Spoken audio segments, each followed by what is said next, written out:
What's going on, guys? Ryan back with another video, and today we're going to be talking about crankbaits, my favorite type of fishing. Um, I don't care personally what other guys tell me about fishing Senkos all the time. That seems to be what everyone fishes with. That seems to be how everyone catches bass. Even though crankbaits are popular, soft baits just kind of are the thing. So I wanted to talk about my favorite type of fishing and what I think you guys should have in your tackle box when you go fishing and you want to use a hard bait like I do 90% of the time. So, you already know the gist, how these are going to go. I'm going to talk. I'm going to show you some of the items, and I'm going to tell you why I think it's good for you to get them and why what other people say is totally bogus. Start off right at the top. Flambeau Tough Tainer box. Nice little crankbait box. It'll do your job. So let's pop this thing open. The first crankbait that I would like to talk about is a square bill crankbait. Everyone who ever bass fished knows what a square bill crankbait is. This is a square bill.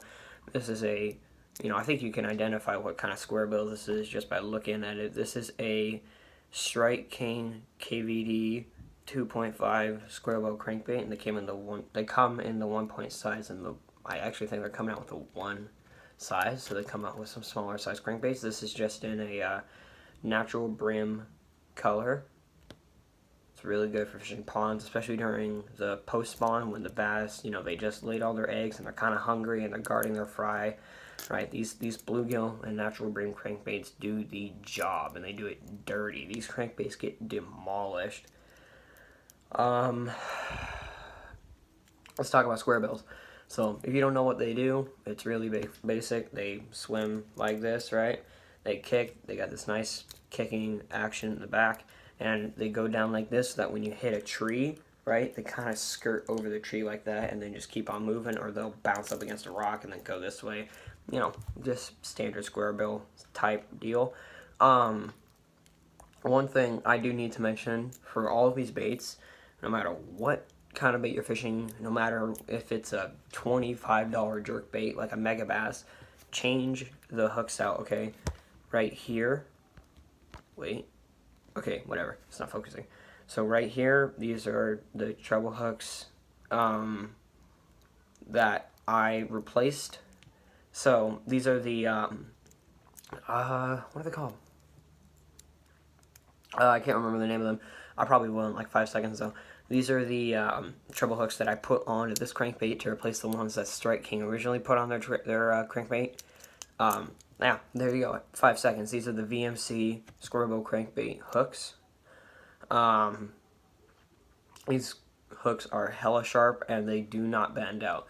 The normal ones that come with the square bills, they have a tendency to bend out faster than these ones.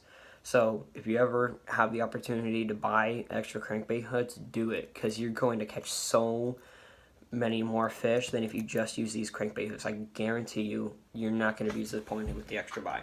So that's a square bill. You must have one of these in your crankbait box at all times. Otherwise, personally, I don't think you're going to do that good. Square bill crankbaits are just the best crankbait on the market. And don't even worry about the brand. That's just Strike King. That's just the one that everyone uses. So, the next crankbait that I would suggest using, if you can't already tell by the rattling sound, is a rattle trap. Many versions of these rattle traps have been made, but the ones that I like to fish the most are the Strike King Red Eye Shad rattle trap crankbaits. This one's in a gold shiner, again with VMC treble hooks. This is the biggest size that they have, and these crankbaits, very noisy. That's why they're called rattle traps.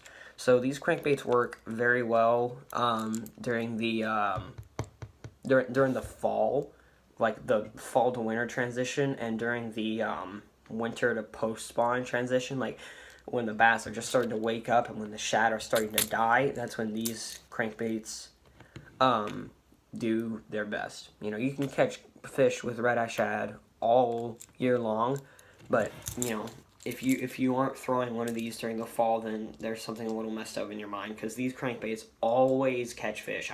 I mean, you can look at this crankbait if it'll focus, and you can kind of see how scuffed up it is. Just, you know, those are from bass. These are legit. All these marks on this crankbait are from vicious bass strikes, and you know, I figured, you know, if these crankbaits were alive, they would wear these cuts proud, because that shows that they are doing their job and they are catching fish. You know, I don't think I need to say much more about lipless crankbaits. These are my favorite crankbaits to fish. Did I say that about the square bow? I lied. These are my favorite crankbaits to fish. Something that I might recommend is this little, the top part right here. I'm spacing out and forgetting the name, but that sometimes with rattle traps, because they have such a violent wobbling action, this piece will bend out. So if you want to, it's the same thing with replacing the treble hooks. Get some of these split rings right here that are extra tough, because trust me, it's happened to me many times. These little things will bend out, and when you hook a fish, it'll kind of just like straighten out. It's super weird, it's super bizarre, but it's happened to me multiple times, and I've lost some of these rattle traps and some good fish too. So save yourself some time, save yourself the misery. Just fix this. Next up,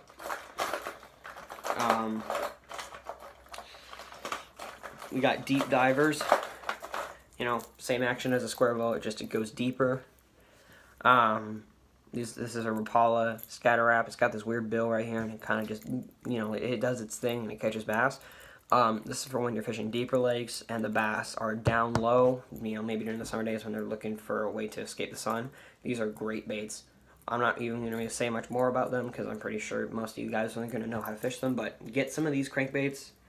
They are very, very good. If you don't have them, same thing, get some of them. You know, you can never have enough deep divers. I currently have more deep divers than anything else in my tackle box.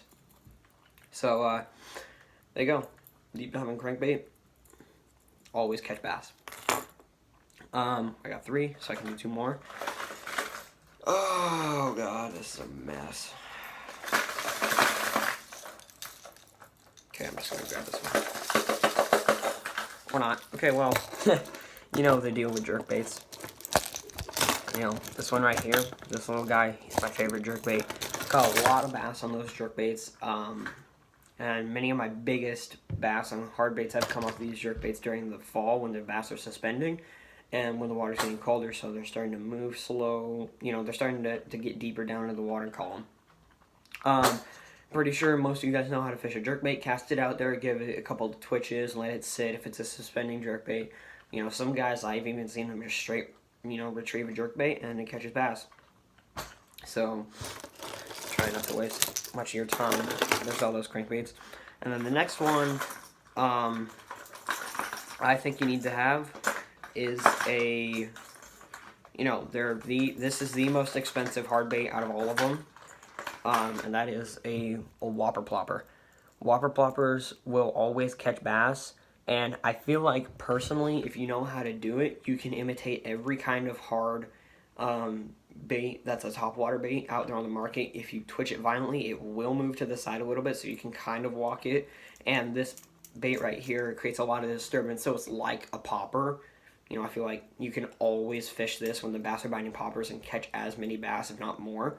Because these baits, they're just so good. You know, they're a little more on the pricey side, but don't worry about that, because I'm sure, you know, if you're out there, you wouldn't mind spending like $16 on a bait to catch a bass of a lifetime, which is, you know, a lot of my bass catches that I remember are off of the whopper plopper. You don't know what it does.